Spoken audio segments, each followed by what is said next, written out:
Pretty nice stuff. So welcome back to Outdoors with the Morgans. I just picked up a load of pea gravel in the dump trailer at the landscape yard. That's for Levi and Kate. Actually, it's for the grandkids because they're going to make a little playground for them. I doubt we will dump it today, but I wanted to pick it up today. It's Saturday morning right now, so we have it for over the weekend. But anyway, before we get started with today's video, I want to talk about something. You may have noticed that I recently started uploading some shorts. Now, I was never a big fan of the shorts, but YouTube has been pushing them, and it seems some people like them. So when you see a short from us, it's usually going to be like a teaser for an upcoming video. That's kind of the way I'll do that, and I'll continue to do that. But the other day I uploaded one of these shorts, and it was Melissa running the firewood bundler, and she was making these nice premium firewood bundles. And for some reason, that video kind of took off. It's getting like 10,000 views an hour right now. And a lot of people that make YouTube videos, every day they're trying to get a video that will just take off. To be honest, I really don't care. I like the community that we have. Now, I do like bringing new people in, but when you have a video that really takes off, you bring all sorts of people in and all sorts of comments. And I was laughing so hard this morning reading some of these comments from people. Like I said, they're just new people. It's like there's the people that watch the short videos and the people that watch the long version videos. There is some overlap, but it's like two totally different groups of people. But some of the comments, especially about the plastic, using the plastic wrap, you would have swore, there's a big pock right there, you would have swore that we were like choking baby seals with pop bottles or something. Oh my goodness. And it's like these people act like they don't use any plastic at all. I have nothing against plastic. I think it has been a very useful product, and it has helped the lives of millions of people over the years. Now, yes, should you recycle when you can? Absolutely, I get all that. But plastic, I think, has been a pretty useful product, but it's just beat into these people's heads that it's the worst thing in the world. The other comments, I mean, hundreds of them about Melissa, she should be working faster. And I had to laugh because you got a guy sitting somewhere in his computer while a woman is working, telling her that she's not going fast enough. But I actually considered pulling the video down, but it was too much fun just reading all the comments from these people. But out of that, you know, there's a couple 100,000 views so far. I'm sure we will find some nice, normal, sane people like the rest of us here that will join our little community, so that'll be good.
All right, so we're down here at the brick house, Levi and Kate's place.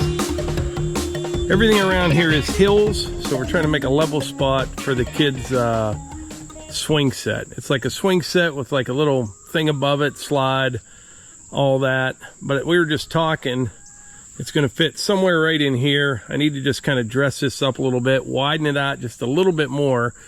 but I think we have plenty of room. And then we're trying to figure out what we're going to do with this bank right here. I do think, Levi, we should kind of circle this a little bit. It'll look better. And then you could either mulch it, or we could put rocks. Big rocks probably wouldn't be the best because of the kids falling on them. I was thinking it would look nice. I don't know. We'll just have to... Sure, Ty's gonna be coming in the back way too, so yeah. Yeah. No rocks, maybe. Something, we'll put something in here nice. But look at those roots. There's not even any trees. Well, there were trees. Those old Norway spruces were down here, right? Yeah, yeah. He took out a bunch of those. Roots are everywhere. But the kids will be able to play right here while the chickens play right there. All right. We'll get back at it.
All right, we got that spot all leveled up for the play set. It was kind of a little frustrating using that big skid loader because it just felt like digging, and so did I. You know, you just want to keep going, but it was just a tiny little spot there.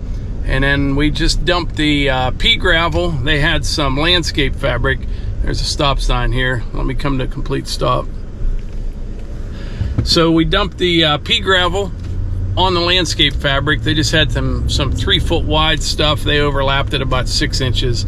That'll definitely help with the weeds, but I think they're gonna take it from here. Well, this is awkward. I got back to the house, dropped the dump trailer off, and Melissa just called. One of the neighbors, like a quarter-mile away, has one of our chickens in their yard. And so we're trying to figure out how chicken got from our house way down the road. And I think it was in the bed of my truck, because the other day there's a chicken that laid an egg in the bed of my truck. So I think it may have been in the truck laying an egg. I got in the truck and left. It laid its egg, and then it must have flew out of the truck. So I don't know, but we're gonna go see if we can get the chicken. All right, look what I found at the neighbors. Come on out, chicken.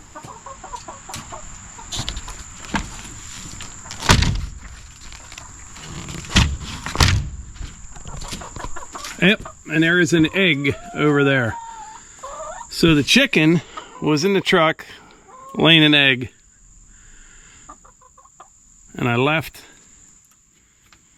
and it jumped out.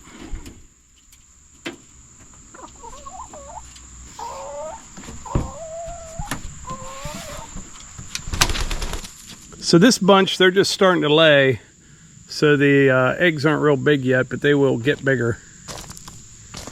So now I got to check my truck for chickens. Years ago when I worked in oil and gas, I was down in West Virginia, and I had to meet with a landowner, and he had a whole bunch of cats at his place. And we were talking for a while, probably an hour or so, and I was getting ready to leave, and it was late on a Friday, and I get in the truck and I'm heading home, and I'm probably, I don't know, 15, 20 minutes down the road, and in my rear view mirror, I saw something moving in the back seat of the truck. Scared me to death. Here it was one of his cats. The thing had jumped in my window, was in the back seat, and like I said, it was a late on a Friday, so I had to turn around, drive all the way back, and give the guy back one of his cats, and he said, oh yeah, that one does that all the time. I was like, heads up would have been nice. So I was telling them about the chicken riding in the back of the truck down to the neighbors. That was the whole thing. But I got back from there, I got all the grass cut, and I'm thinking I'm gonna knock a couple trees down in the front yard here before it gets dark. They are dead. And then down a little bit further where the electric line is for the building, I had never graded that up. I was just letting it kind of settle a little bit, and I kind of knocked it down the other day, but it needs graded up as well. And then plus where those trees are, we'll show you here in just a minute, there's like a low spot right there, and it's hard to mow. You go down there with the zero turn, and it's in a dip, and it just needs to go away. Get like a dump trailer load of topsoil, put in there. But I was just reading the comments from the last video when we were down in West Virginia. A lot of people are asking about that little cabin and what we're gonna do for, you know, like a bathroom and water.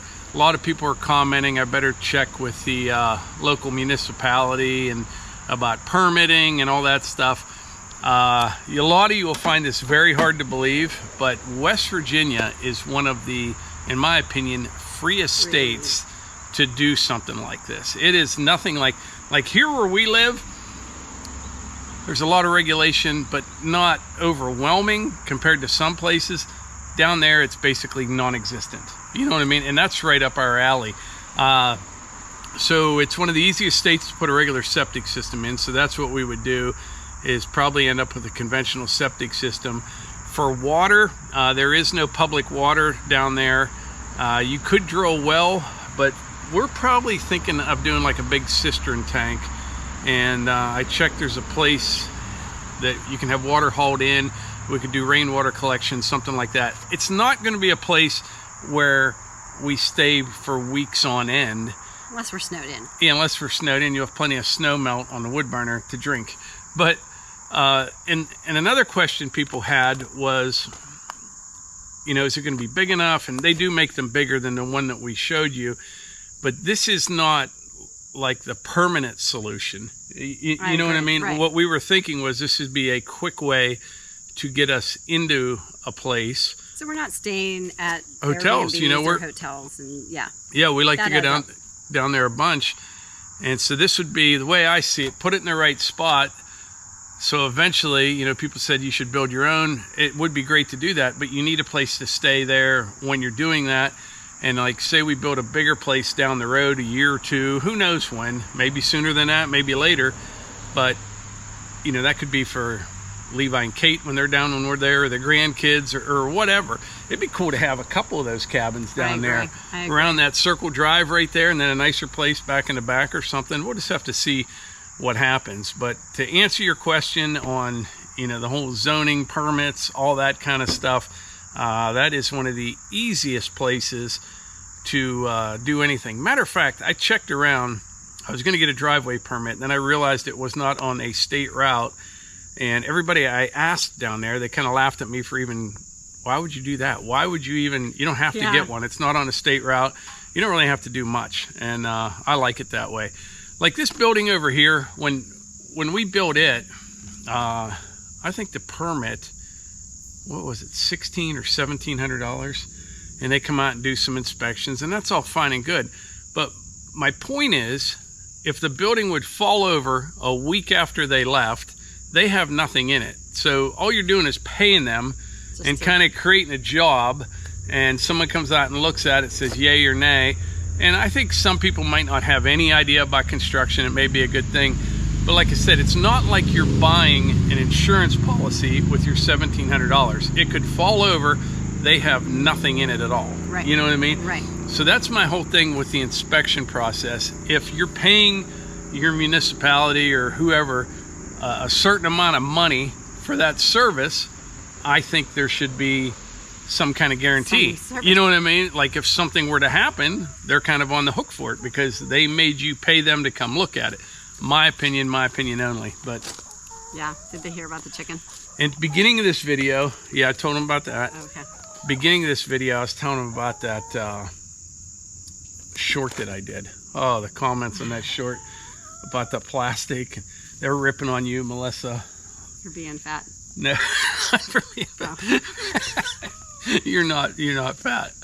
Oh, you should hurry up. You must be getting paid by the hour. All this stuff, and I commented to some of them. I said, yeah, you're sitting behind a computer while she's working, but why would you say because you're fat? You're not fat. I've gained weight. No, you haven't. You're a twig. Can't even hardly see you half the time. You get behind a little tree. I'm like, where'd she go? Right, you're supposed to say that. No, it's everything everyone's told me my whole life is true when it comes to what? Getting old. Getting old is it's kind of the best time of your life, but it's also it's the biggest trial of my life. It's getting old. I used to say staying married, hardest thing I've ever done. Yes. Number 2, raising a son with autism that's nonverbal. Yeah, that's can be challenging. And with the number 2, number 3, yeah, and then getting old. That's number 3. Those are my top 3. Like, wow, you should get some sort of a bumper sticker. I stay married. I have a son. This, well, not just one. I have 4 kids. So you know, being a parent that can be challenging. Let's not just all blame everything on Hunter. It's all those kids and growing old. Yeah. What's funny is you get older, you all know this, you know, each day I wake up with like a different pain, and then I have a rule that if it sticks around for like more than 2 days, you better get it looked at. But usually whatever you had one day is gone the next, and then like something else hurts, like, oh, my shoulder hurts today, or my knee hurts the next day, and it's just always something. It is. And you do one thing, you hit something. Oh. Yeah. I had a briar bush scratch the back of my leg, and I got a black and blue mark on it. Like, it's rough getting old. It is. But anyways, I think I'm going to knock some trees down or something. We'll see. I don't know. Yeah, those 2, and then we have a dead one behind us right here. Yeah. But we'll probably do that in the next video. I'm not sure. Okay.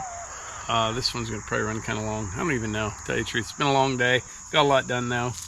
And I think that's about it. But we appreciate y'all being here. Yeah. Like I said, I will continue the shorts, but they will be probably just like teasers for the upcoming video. So.